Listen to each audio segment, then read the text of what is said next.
काश मम्मी मेरी सास भी इतनी अच्छी होती। किस्मत किस्मत की बात है मम्मी। अभी सुमन को ही देख लो ना, उसको कितनी अच्छी सास मिली है। मेरी सास अपने इशारों पे नचाती है वो तो मुझे। मेरी सास तो बहुत ही बेकार है मम्मी, वो तो मुझे कुछ समझती नहीं है। बहू, मम्मी जी आप चुपचाप खड़े होके मेरी बातें सुन रहे थे। पहली बात तो ये बहू, तेरी बातें ना सुनने की कोई जरूरत नहीं है। तेरी बातें ना अपने आप सुनाई दे रही है, क्योंकि तू बोली इतनी तेज तेज रही है कि तेरी सारी की सारी आवाज और तेरी सारी बातें बाहर तक अच्छे से सुनाई दे रही है। और तू किचन में खड़ी होके बातें कर रही है। और ये बता, तू किससे बातें कर रही थी और क्या कर रही थी कि मैं तुम्हें अपने इशारों पे नचाती हूँ? अरे बहू, अपनी मर्जी से रहती है, अपनी मर्जी से पहनती है, अपनी मर्जी से काम करती है, अपनी मर्जी से तू सब कुछ करती है, फिर भी तू मुझे क्यों बदनाम कर रही है? फिर भी तू मुझे बदनाम करने पे क्यों तुली हुई है? मम्मी जी, वो मेरी मम्मी का फोन था और मेरी मम्मी से ना मैं अपने मन की दो बातें कर रही थी। और मम्मी जी, वैसे भी आप ना सारे रिश्तेदारों के सामने, सारे मोहल्ले वालों के सामने, सभी लोगों के सामने मुझे बदनाम करते रहते हो। वो कुछ नहीं। और मैंने अपनी मम्मी से दो बातें क्या कर ली? मैंने आपको बदनाम कर दिया। आपने ना साबित कर दिया मम्मी जी कि सास ना कभी माँ नहीं बन सकती। और आप क्या समझती हो मम्मी जी? मुझे कुछ भी समझ में नहीं आता। गांव की हूँ पर गंवार नहीं हूँ। मैंने एक बार आपके सामने ये क्या बोल दिया कि घर के सारे काम मैं कर लूंगी। आपने तो तुरंत काम वाली को हटा दिया और सबके सामने मुझे बदनाम कर दिया कि मैंने खुद हटाया है काम वाली को। ये क्या बोलती रहती है बहू तुम? अरे किसके सामने और क्या बदनाम कर दिया मैंने तुझे तो बहू सच में घर में ना क्लेश करने की आदत हो गई है। ये होती है ससुराल। बहू से ससुराल वाले कुछ भी कहे, सास ससुर कुछ भी कहे, बहू चुपचाप सुनती रहे, तब तो बहू अच्छी है। जहाँ बहू ने एक बात का जवाब दिया नहीं कि बस हो गई बहू सबसे बुरी। मैं फिर बता रही हूँ मम्मी जी आपको, आप मुझे गंवार मत समझो, मुझे सब कुछ समझ आ रहा है। और जो आपके मन में ये चालाकियाँ चलती रहती है ना, मेरे सब कुछ अच्छे से समझ में आ रहा है। मैं सब कुछ अच्छे से समझती हूँ। ये बहू चाहती क्या है? इसे हो क्या गया है? मैंने तो सोचा था कि गरीब घर की लड़की है, अच्छे से रहेगी, सब कुछ अच्छे से करेगी। अरे मैंने तो दहेज का 1 रुपया भी नहीं लिया। मुझे तो इस बहू का समझ में नहीं आता है, आखिर ये करती क्या है? छोटी छोटी बातों पे कलेश करती रहती है। मेरा बेटा भी हर वक्त उदास रहता है।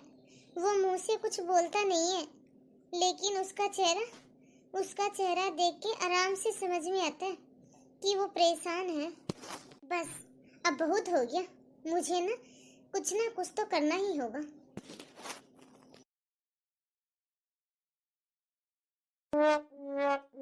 बहू, ये क्या पहना हुआ है तूने? ये बिगैर बाजू वाला सूट? बहू, ये तेरा ससुराल है, तेरा मायका नहीं है। तो बहू, ससुराल में ना ससुराल की तरह रहा कर। जा चेंज करके आ भी। और हाँ बहू, इस घर में ना कल से सिर्फ और सिर्फ साड़ी पहनी जाएगी, उसके अलावा और कुछ भी नहीं।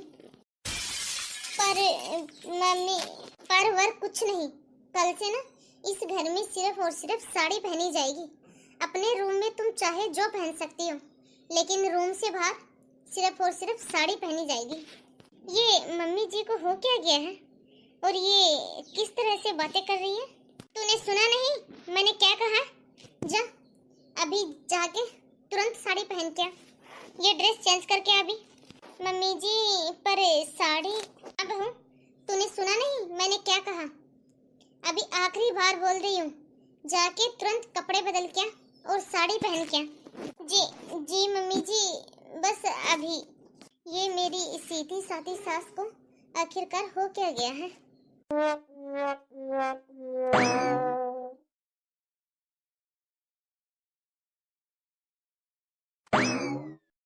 खाना बन गया क्या बहू? अगर बन गया है तो बाहर डाइनिंग टेबल पे लगा दे। नहीं मम्मी जी, मैंने अभी खाना नहीं बनाया है। और मम्मी जी, मुझे ये भी नहीं पता कि आज खाना कब तक बनेगा। क्यों? अब तक कर क्या रही थी? खाना क्यों नहीं बनाया तूने अभी तक? आपने ही तो कहा कि साड़ी पहन के। अब साड़ी पहन के मुझसे इतना जल्दी काम नहीं होता मम्मी जी। आप चिंता मत कीजिए मम्मी जी, मुझे पता है कि मुझे खाना बनाना है, क्योंकि मेरे बिना तो इस घर में काम होता ही नहीं है। इस घर की सारी जिम्मेदारियां मेरे कंधों के ऊपर ही तो डाली हुई है। अब तो मुझे ये पता कि तू सब्जी क्या बना रही है। मम्मी जी, मुझसे साड़ी पहन के काम नहीं होता। फिर मैं सोच रही हूँ कि खिचड़ी बना देती हूँ सबके लिए। हाँ ठीक है, बना ले खिचड़ी, वो भी बस अपने लिए, क्योंकि तेरी तबीयत ठीक नहीं है ना। तो तू हम सबके लिए ना पनीर की सब्जी और दाल बना लेना। और हाँ, संदीप कह रहा था कि सुबह उसका मूंग का हलवा खाने का मन था, तो उसके लिए वो भी बना देना। मैंने अभी अभी कहा ना कि मुझसे साड़ी में काम नहीं होता, तो बस खिचड़ी ही बनेगी और सब लोग खिचड़ी ही खाएंगे। और वैसे भी किचन की जिम्मेदारी आपने मुझे दी हुई है ना, तो मैं अपने हिसाब से बनाऊंगी जो भी मुझे बनाना है। तो ऐसा कर, ये सारी जिम्मेदारियां छोड़ और जाके अपना बैग पैक कर। अभी मैं संदीप को फोन करती हूँ, वो अभी की अभी तुझे तेरे मायके छोड़ के आएगा। और कम से कम 6-7 महीने से पहले वापस मत आना। नहीं नहीं मम्मी जी, नहीं नहीं मम्मी जी, मैं कहीं नहीं जा रही हूँ।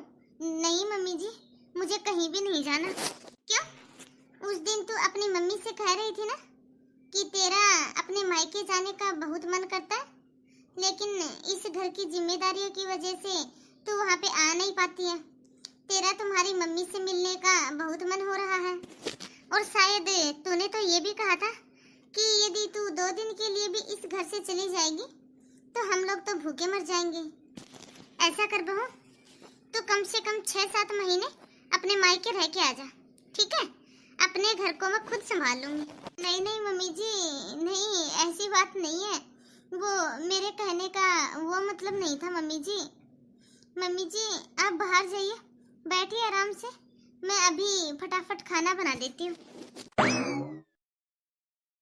ये आखिरकार मम्मी जी को हो क्या गया है? रात के 10 बज चुके हैं। मेरी तो कमर में भी दर्द हो रहा है, सर भी भारी हो रहा है। और मम्मी जी को कोई फर्क भी नहीं पड़ रहा है। पैर पकड़ के खड़ी रहेगी क्या? अच्छे से दबा। मम्मी जी, रात के 10 बज चुके हैं, मेरी कमर में भी बहुत तेज दर्द हो रहा है। तो मम्मी जी, मैं सो जाऊं क्या? मुझे नींद भी आ रही है। क्या? उस दिन पड़ोस वाली चाची के सामने तो बोल रही थी कि मैं तो रात के 10 बजे तक काम करवाती रहती हूँ तुझसे। अब क्या हुआ? अच्छे से पैर दबा, मुझे बहुत अच्छे से आराम मिल रहा है। और हाँ बहू, हर रोज काम खत्म करने के बाद रात को 1 घंटे अच्छे से पैर दबाएगी मेरे। क्या?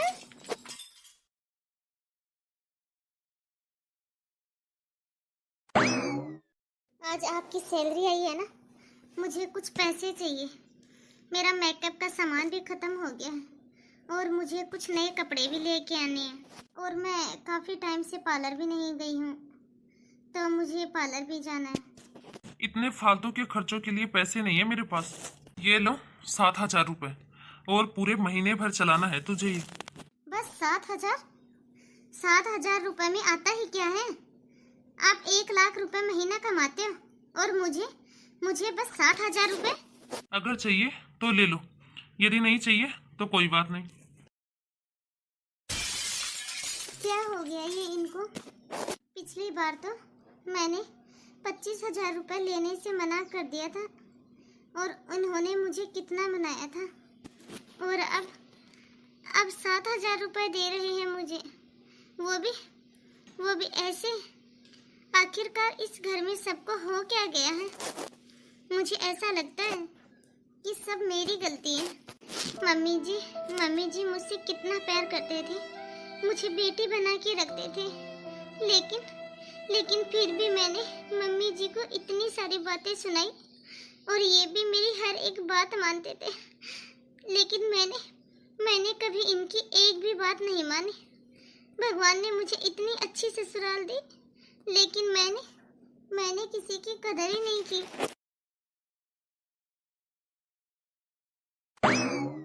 मम्मी जी, संदीप जी, पापा जी, प्लीज प्लीज मुझे माफ कर दीजिए। कल रात मुझे रियलाइज हो गया कि जो लोग समय रहते कदर नहीं करते, वो चीज वक्त रहते उनसे छीन ली जाती है। मम्मी जी, मैं आप सब पे अपना रोब जमाना चाहती थी। मैं सोचती थी कि मेरे रोब जमाने से आप सब मुझसे डर के रहोगे, लेकिन अब मुझे एहसास हो गया है मम्मी जी कि गुस्से से सब अपने नहीं होते, बल्कि वो सब पराये हो जाते हैं। मम्मी जी, आप प्लीज पहले वाली मम्मी जी बन जाओ ना। मैं आप सबसे प्रॉमिस करती हूँ कि मैं आगे से ऐसा कुछ भी नहीं करूँगी जिससे आप सभी को बुरा लगे। मानना पड़ेगा संदीप तेरी माँ को। हाँ मम्मी, आपका आइडिया काम कर गया। आइडिया? कैसा आइडिया? हाँ, ये मम्मी का ही आइडिया था तुम्हें लाइन पे लाने का। हाँ बहू, मुझे ये सब करना पड़ा क्योंकि बहू, मैंने तुझे हमेशा बेटी समझ के प्यार किया।